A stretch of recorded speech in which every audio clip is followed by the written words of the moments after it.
बानी पीटीआई के सेनेटर अली जफर ने बानी पीटीआई का वकील और सेनेटर अली जफर ने दावा किया है कि बानी पीटीआई मुल्क के इत्तेहाद की खातिर बातचीत के लिए आमादा हैं। एस्टेब्लिशमेंट से बातचीत के दरवाजे खुले हैं। अडियाला जेल में बानी से मुलाकात के बाद मीडिया से बातचीत में अली जफर ने आगाह किया कि बानी पीटीआई का कहना है कि कुछ ले देकर रियायत मांगना होती तो बहुत पहले मांग चुका होता। बानी पीटीआई ने अपने केसेस की अदालतों में जल्द समाअत का मुतालबा दोहरा दिया।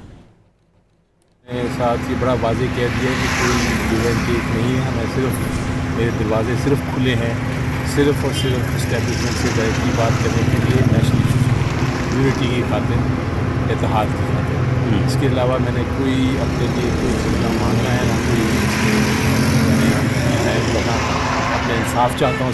सिर्फ मेरा ये मौक़िफ़ है कि जल्द से मेरे केस समाअत हो, मेरी जो हक़ है मैं अदालतों से हासिल करता हूँ। लेकिन पाकिस्तान के लिए अगर मैं से बात करना चाहता हूँ तो एहतजाजी तहरीक के हवाले से कोई बात चली?